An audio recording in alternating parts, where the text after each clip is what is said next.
요즘 이 축구 이야기가 많이 나오지요. 여성분들은 잘 모르시겠지만 베트남 축구가 왜 이렇게 한국에 열풍을 불어일으키는지 모르겠습니다. 우리나라 축구도 아닌데 베트남 축구를 우리나라에서 공영방송에서 중계를 할 정도로 인기가 높은데요. 그 이유가 베트남 감독이 우리가 알고 있는 한국 사람이 박항서 감독이라고요. 키가 조금 하고 머리털이 없고요. 배가 불룩 나왔는데 우리 2002년도 히딩크 하면 다 아시죠? 베트남 가서 박항서 하면 히딩크는 몰라도 박항서 감독은 다 알고 있습니다. 박항서 감독이 베트남 축구를 감독을 맡고 거의 한 1년 좀 넘는 기간 가운데 많은 성과를 일으키게 됩니다. 최근에 동남아시아에서 하는 그 축구 대회에서 우승을 최근에 차지하게 되지요. 베트남 축구는 변방이었고 이 동남아시아권에서도 그렇게 두각을 나타내지 못했던 그런 팀이었는데 이 박항서 감독의 조련에 의해서 굉장히 한 23세 이하 그 국가대표 선수들이 굉장히 잘하고 있습니다. 보면서 저도 하이라이트를 잠깐 봤는데 한국하고 해도 뒤지지 않겠다 할 정도로 굉장히 조직적으로 마치 2002년도에 한국 축구가 히딩크 감독에 의해서 갑자기 급성장과 같은 그런 느낌을 받게 하는 그 베트남 축구를 보게 됩니다. 감독에 의해서 선수들이 움직이니까 그 감독에 의해서 조련이 되어지고 훈련이 되니까 갑작스럽게 그렇게 성장하는 모습을 우리가 보게 되지요. 그 모습을 보면서 하나님도 우리를 그렇게 훈련시키는 감독이지 않을까, 또한 코치이지 않을까. 때로는 강한 훈련으로 우리를 굉장히 강하게 훈련을 시키기도 하시고, 때로는 우리를 쓰다듬어 주시면서 위로를 해주시는 하나님. 그래서 우리를 이 모든 세상 가운데서 최고의 용사로 키워내길 원하시는 분이 우리 하나님이지 않을까. 우리를 하나님의 군사가 되어지고 군대가 되어지고 하나님의 영적 전쟁에서 승리할 수 있는 장군으로 우리를 세우길 원하시는 분, 또한 우리를 그렇게 훈련시키는 분이 우리 하나님이 아닌가라는 생각이 듭니다. 오늘 이 시편을 쓴 다윗이 바로 그렇게 하나님께 훈련되어진 자지요. 다윗은 목자였습니다. 그런데 다윗이 살고 있을 그때에는요, 엘리트가 되려면 군인이 되어야 됐습니다. 지금은 사회가 바뀌어서 엘리트 하면 엘리트가 가는 길이, 우리가 생각하는 길이 다르지만 이때 당시에는 엘리트 하면 다 군인이어야 됐습니다. 그런데 다윗의 형들은 다 탁월한 군인이었습니다. 전쟁에 나갈 만큼 잘 훈련된 군인이었는데 그때 이 다윗은 직업이 뭐였던가요? 목동이었습니다. 목동으로 남을 수밖에 없는, 어쩌면 형제들 가운데 가장 연약한 자의 모습이 다윗이었는데, 그런데 하나님이 이 다윗을 빈들에서 훈련을 시킵니다. 어떻게 훈련시켰을까요? 이 동물을 만나게 하는 거지요. 야생 동물을 만나서 싸우기도 하고 다치기도 하면서 야생 동물과의 그 싸움 가운데 아주 민첩함과 또 전략을 짜는 그 모습들이 다윗 가운데 채워지는 모습을 봐요. 그래서 나중에 전쟁 가운데 나갈 때 뜻하지 않은 하나님의 인도하심 가운데 세상이 하지 않았던 방법으로 승리하는 것들을 많이 보게 되는 거지요. 다윗이 그렇게 하나님 손에서 키워지게 되고 또 유명한 장군으로 성장하는 모습을 봅니다. 우리 하나님은 우리를 조련하시는, 또 우리를 훈련시키는 그 감독자 역할을 서심없이 우리에게 행하시는 분이 우리 하나님인 줄 믿습니다. 그런데요, 교육을 받는 사람들, 교육을 받고 있는 사람들, 우리는 피교육자라고 얘기를 하지요. 교육을 받고 있는 사람들, 그 사람들의 특징이 뭔지 아십니까? 최근에 몇 년 전에 제가 교회에 부임하고 난 다음에 그 다음 2017년도에 뭐가 하나 날라왔는데 뭐냐니까 우리 승강기 안전교육이 날라왔더라고요. 그래서 승강기가 있으면 관리자가 한 명이 꼭 있더라고요. 전에는 최철 집사님이 교회에서 하셨는데 제가 이제 훈련을 받으러, 교육받으러 갔어요. 교육받으러 가면 다들 어떻게 하고 있는지 아세요? 고개를 숙이고 있습니다. 이게 교육받으면 왜 이렇게 다 자는지 모르겠어요. 그런데 애들이나 어른이나 상관이 없더라고요. 군대 가면 피교육생이라는 말을 참 많이 듣습니다. 훈련소에 가면 모든 그 훈련생들을 다 피교육생이라고 표현을 하고요. 그렇게 피교육생이라는 말을 듣는과 동시에 나타나는 증상이 있습니다. 춥고 배고프고 그리고 졸린다라는 거지요. 왜 이렇게 똑같은지 몰라요. 군복만 입혀놓으면 피교육생 딱 피자만 붙으면 다 춥고 배고프고 졸려요. 그래서 그때는 정말 잘 먹습니다. 아무 데도 잘 먹고 아무 데서나 잘 자요. 그것이 피교육자의 모습이지요. 이 모습을 보면서 우리의 영적인 모습도 마찬가지라는 겁니다. 하나님께 훈련을 잘 받으면 좋은데 거의 대부분의 많은 우리들의 모습은요, 하나님께 훈련 받을 때 좀 피하고 싶고 또 조용히 피해서 한적한 곳에서 잠을 자고 싶어하는 모습이 우리들의 모습이라는 거지요. 주일날 갔었던 겟세마네 기도에서 잠을 청했던 제자들의 모습이 그와 마찬가지입니다. 그럼 하나님 어떻게 하실까요? 우리 예수님이 자라고 그냥 놔두셨어요? 아니면 깨우러 오셨습니까? 깨우러 오시지요. 몇 번이나 깨우러 오셨어요? 3번이나 깨우러 오십니다. 우리가 영적으로 잠자고 있으면 어둡지요. 그 어둠을 밝히시는 우리 하나님, 우리를 깨우시고 등불을 켜시고 우리를 깨우시는 하나님이십니다. 그래서 28절에 주님이 이런 모습으로 나타나시지요. 주께서 나의 등불을 켜시며 여호와 내 하나님이 내 흑암을 밝히신다라는 거지요. 여기서 내 흑암이라는 그 흑암은 무엇을 의미할까? 이것은 영적으로 완전히 다운되어 있는 상태, 자포자기한 상태, 이제 더 이상 희망도 없고 꿈도 없고 영적으로 완전히 포기하여 영적인 깊은 잠을 자려고 하고 있는 그 상태, 그것이 흑암이란 상태입니다. 그런데 하나님께서 등불을 켜서요, 우리가 그렇게 잠의 혼미한 가운데 영적으로 빠져 있을 때 우리를 흔들어 깨우신다라는 거지요. 깨워서 뭐 할까요? 또 훈련을 시키시는 분입니다. 우리를 깨우시기 할 뿐만 아니라 우리를 깨워서 하나님의 사람으로 또 훈련해 나가시는 분이 우리 주님이십니다. 예를 들어 볼까요? 이스라엘 민족이 애굽에서 그들의 직업이 뭐였습니까? 전부 다 노예였습니다. 노예가 싸우는데 나갈 수 있을까요? 노예는 시키는 일만 합니다. 노예의 특징은 뭐냐면요, 책임감이 없어요. 주인이 시키면 시키는 대로만 하지 자기의 목숨을 걸고 무엇을 하지 않는 것이 노예의 습성입니다. 그런데 하나님이 이스라엘 민족을 뭐라고 애굽에서 데리고 나왔어요? 이들을 하나님의 군대라고 데리고 나옵니다. 그리고 나와서 하나님께서 광야에서 40년 동안 이들을 훈련시키지요. 그래서 광야 40년을 이렇게 별명을 지을 수 있습니다. 신병 교육대. 40년 동안 훈련을 아주 세상 말로 빡세게 시키는 거죠. 어마무지한 훈련을 시키지 않았습니까? 민수기를 이렇게 표현할 수 있습니다. 훈련소 일지. 광야에서 어떻게 훈련받았는지를 적은 책이 민수기이기 때문에 그렇게 훈련의 모든 과정을 적고 있는 책, 일지, 그것이 민수기가 되겠지요. 그렇게 이스라엘 민족은 영적으로 잠자고 있었던 노예에서 하나님이 깨우셔서 그냥 군대로 확 올리시는 것이 아니라 40년 동안의 훈련 가운데 그렇게 하나님의 군대로 만드셨다는 거지요. 또 한 명을 볼까요? 요셉을 보시면 요셉이 이 총리가 되었을 때 요셉이 했던 것이 무엇이냐면 7년 대흉년이 왔을 때 애굽에 있는 모든 사람을 살리는 역할을 합니다.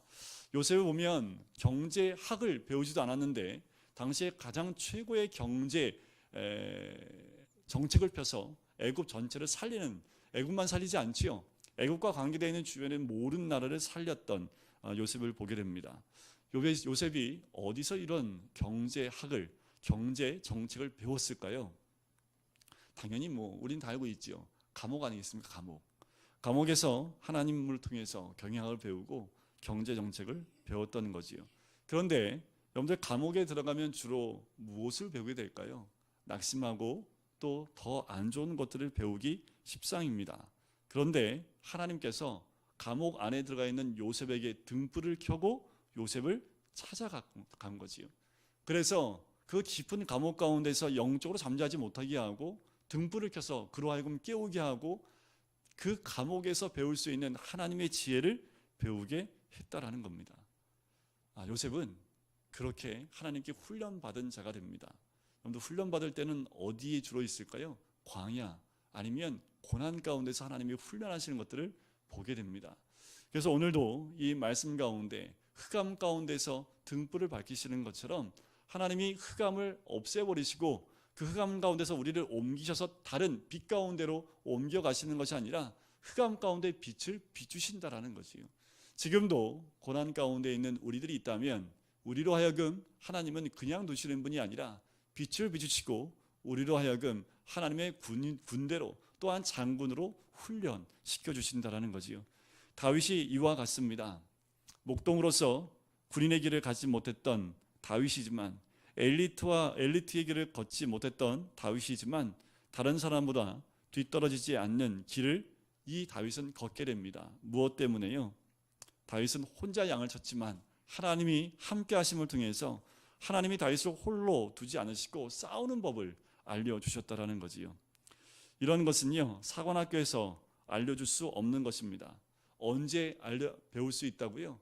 고난을 통해서 우리를 훈련시키기 때문에, 그 하나님은 그 고난이 아니면 우리를 훈련시킬 수 없기 때문에 고난 가운데서 우리에게 늘 말씀하고 있다는 거지요. 여러분들, 고난이 올 때 귀를 기울이셔야 됩니다.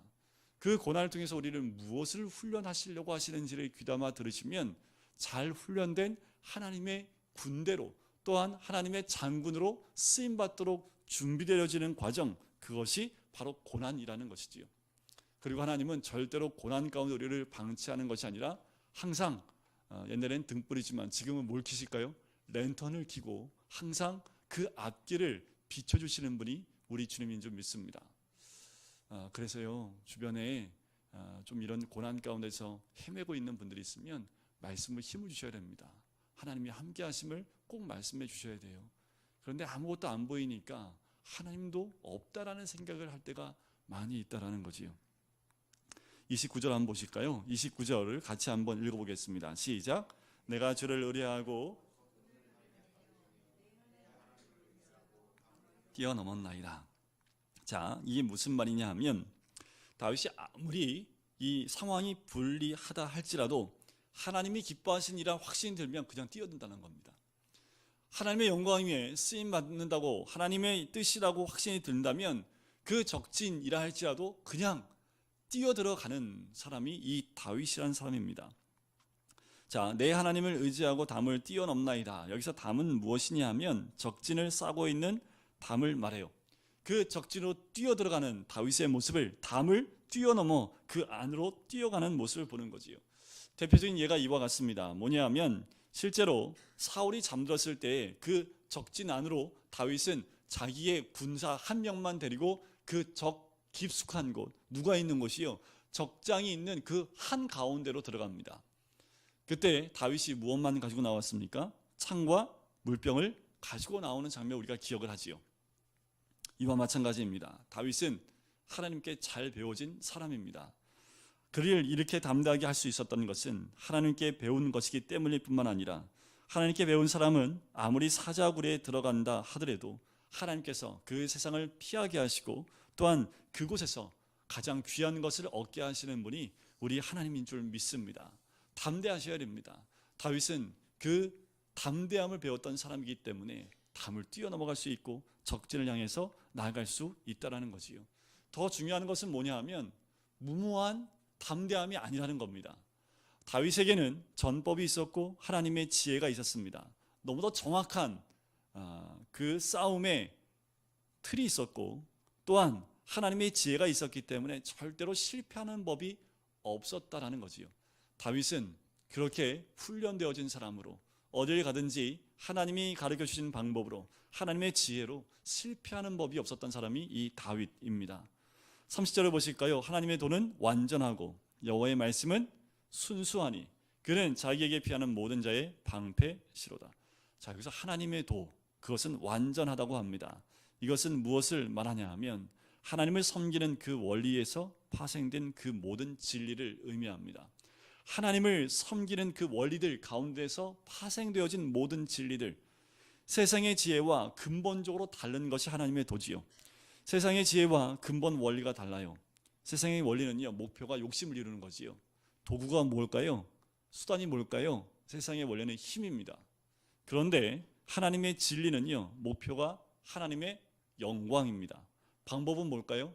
하나님 앞에서 정직한 거지요. 하나님의 도는 이렇게 완성이 됩니다. 그래서 하나님의 도는 완전하다라고 말씀을 하지요. 완전하다는 말은 무엇을 의미할까요? 고칠 게 없다라는 겁니다. 그런데 사람이 만든 도는 어떻습니까? 자꾸 바뀌죠. 정권만 바뀌면 또 바뀌고, 또 바뀌고 왜 이렇게 자주 바뀌는지 모르겠어요. 아이들 대학 입시하는 것도 왜 이렇게 자주 바뀌는지 모르겠습니다. 어디에 중심을 두고 공부를 해야 될지도 모를 만큼 이 굉장히 많이 바뀌어요. 경제도 굉장히 많이 바뀌지요. 그런데 하나님 말씀하신 하나님의 법은 수정할 것이 없다라는 거지요.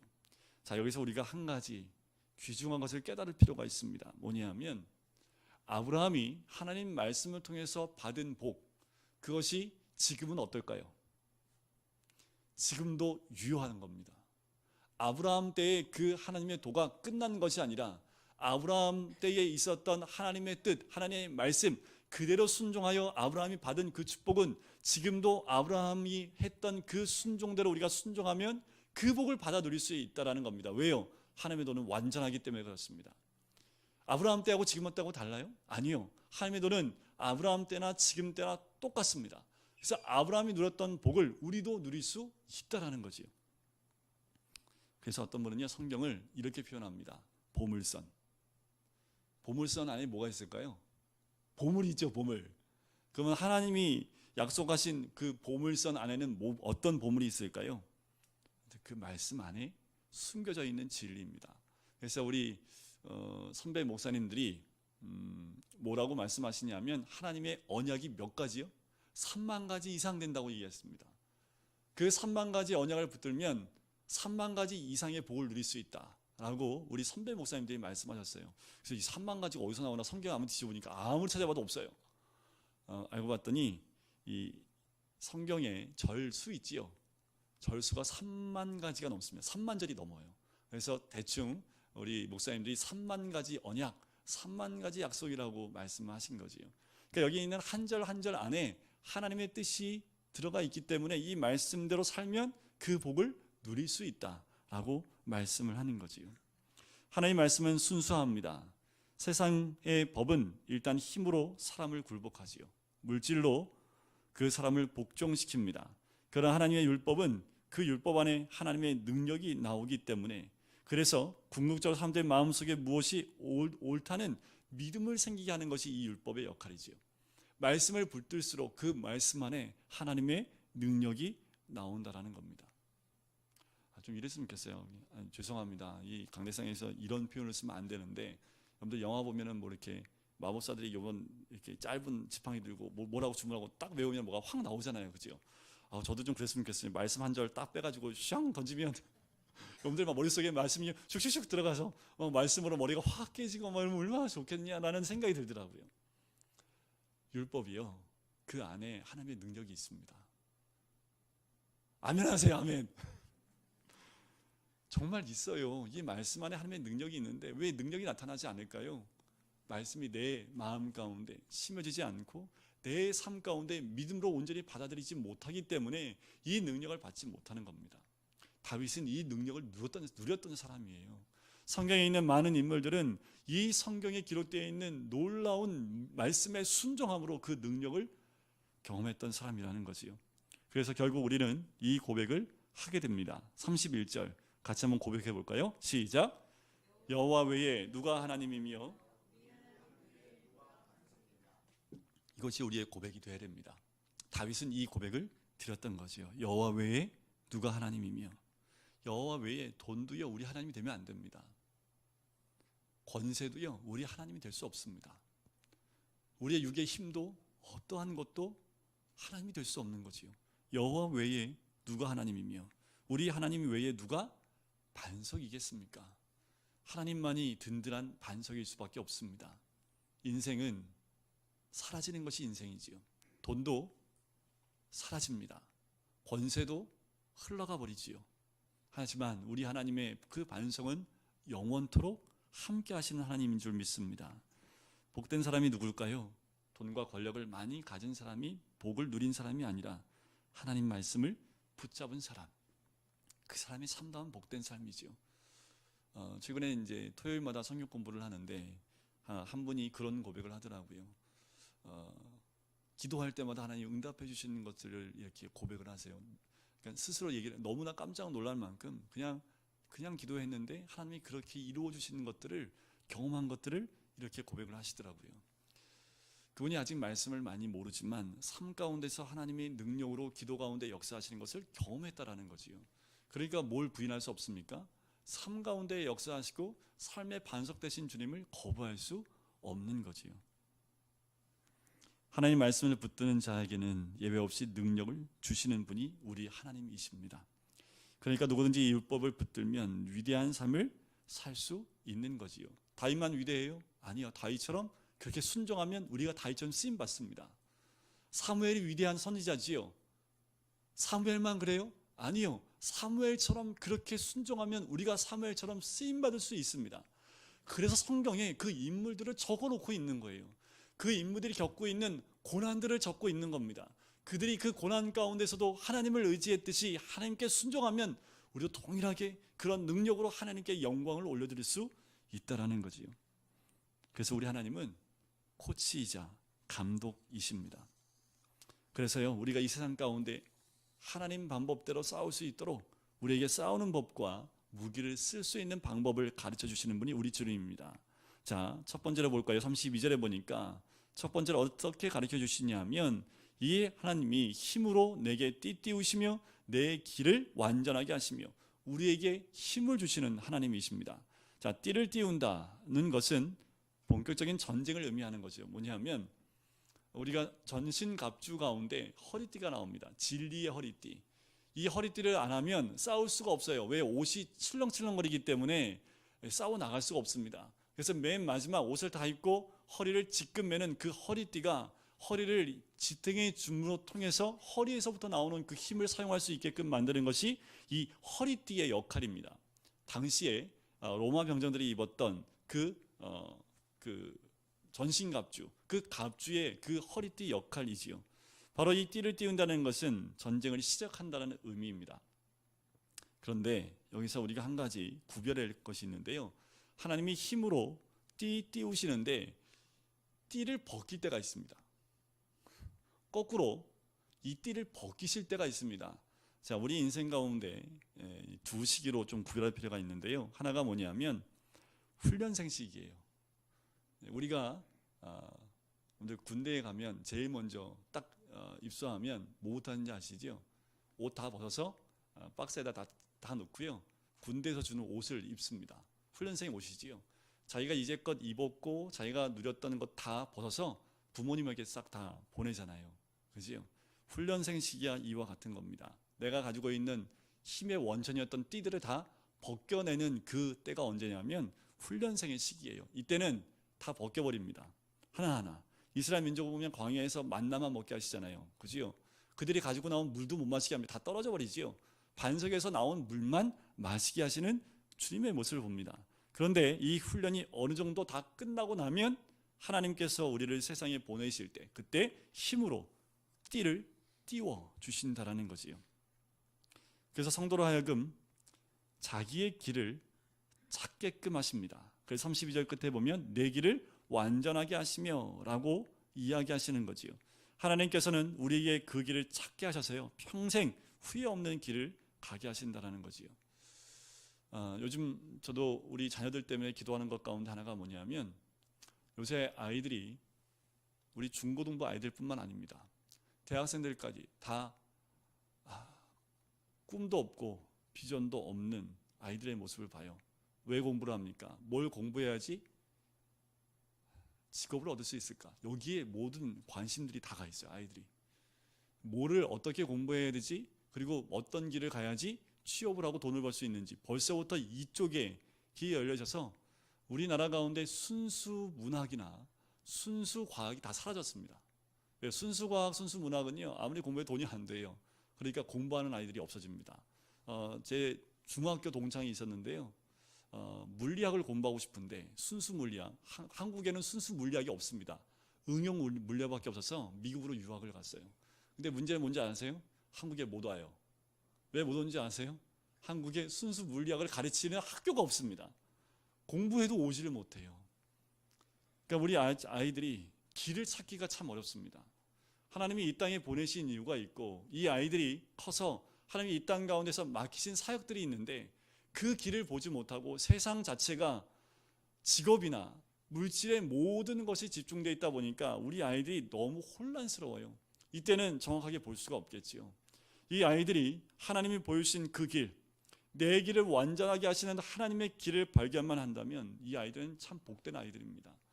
이 아이들을 위해서 중보해야 될 이유가 여기 있습니다. 이 아이들이 세상의 흐름 가운데 같이 가는 것이 아니라 하나님이 보여주신 그 길을 찾아갈 수 있도록, 그 길이 설령 힘들고 어려운 길이 할지라도 하나님이 나를 보내신 길이 이 길이야 하면 묵묵히 그 길을 따라 나갈 수 있는 믿음의 사람들로 키워내야 되는 것, 그것이 우리들의 어쩌면 임무일지도 모르겠습니다. 우리 아이들뿐만 아니죠. 우리도 그 길을 밝히 알고 그 길로 평생 후회 없이 가야 될 줄 믿습니다. 두 번째는 발을 민첩하게 하는 훈련을 시키십니다. 33절을 보실까요? 나의 발을 어떻게 갖게 하세요? 암사슴 발 같게 하시며 나를 나의 높은 곳에 세우시며. 자, 암사슴 발이 어떻습니까? 우리는 좀 암사슴 만나본 적이 없으니까 어떤지 모르지요.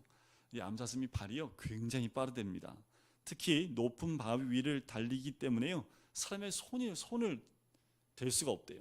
그러니까 이 산 위를 바위 위를 뛰어다니는데 평지를 달리듯이 그 앞발로 치고 올라가면 사람이 따라갈 수 없을 정도로 굉장히 빠르게 움직이는 것이 암사슴이라고 합니다.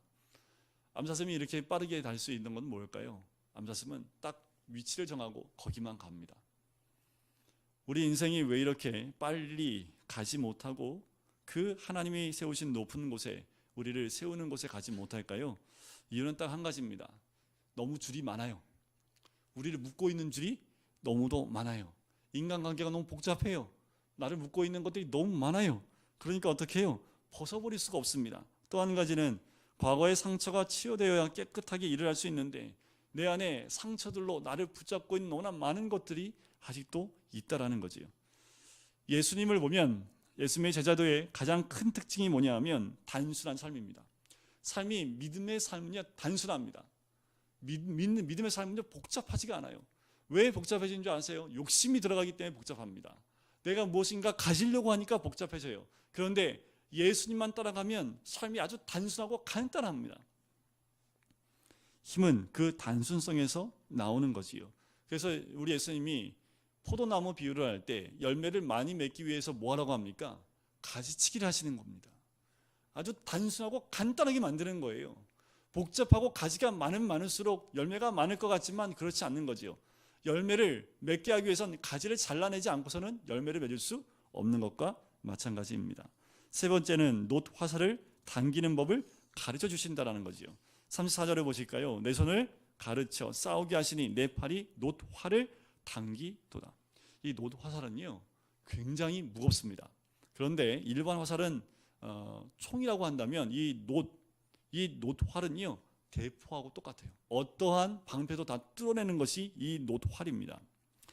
어떻게 이 무거운 화살을 당길 수 있을까요? 여러분들 이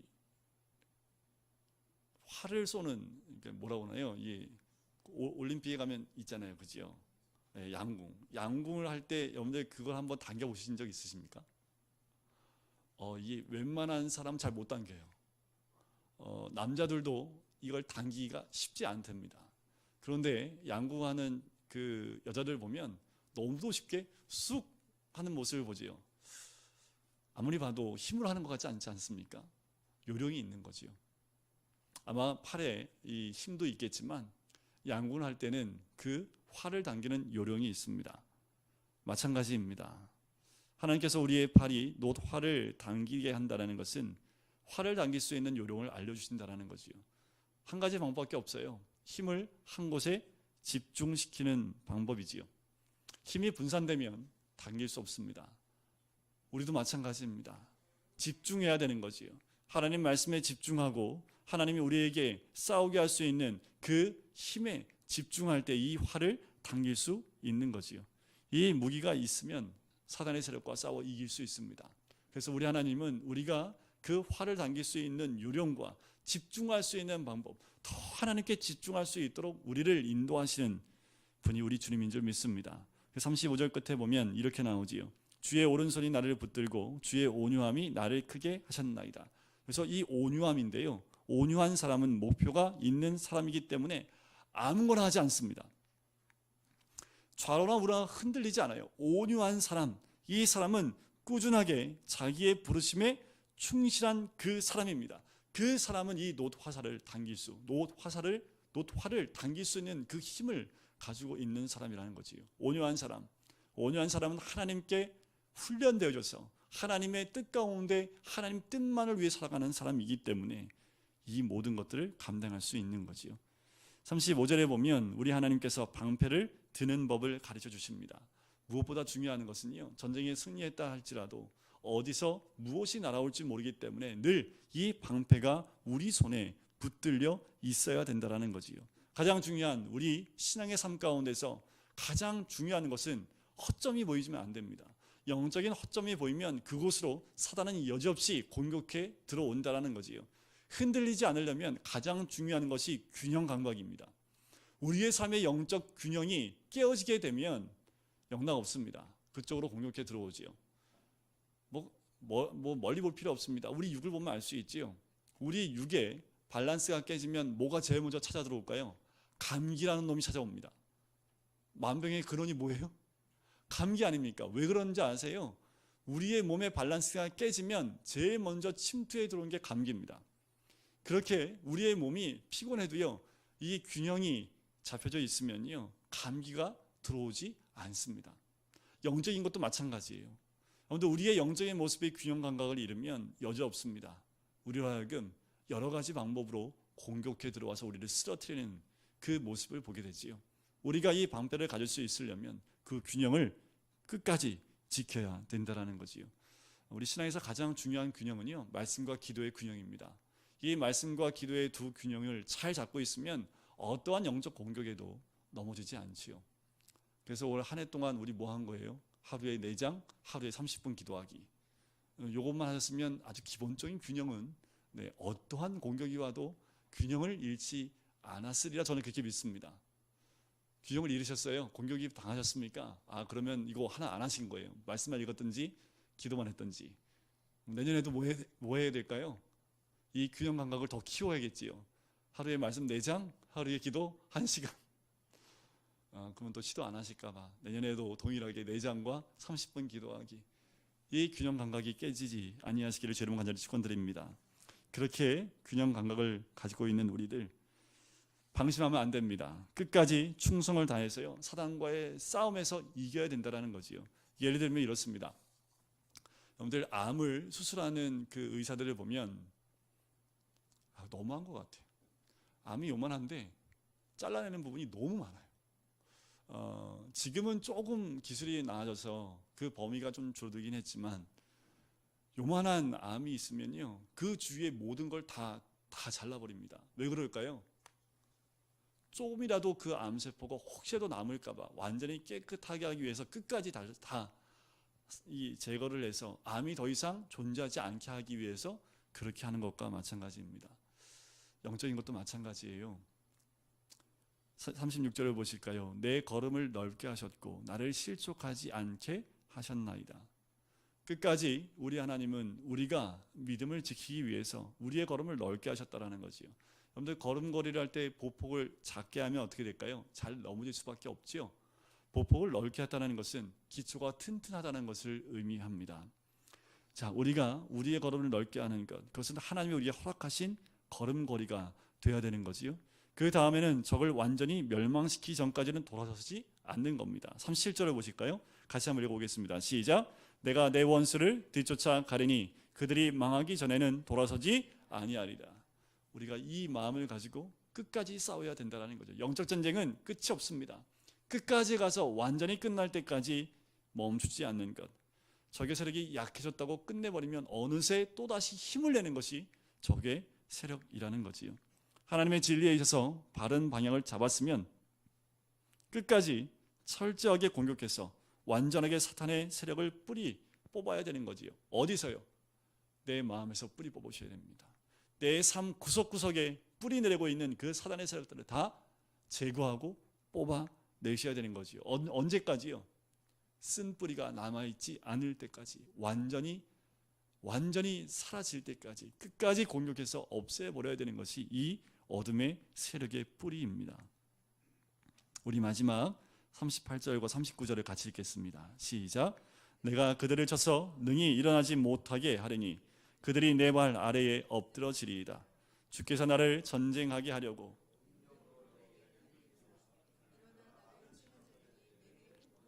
하셨나이다. 아멘.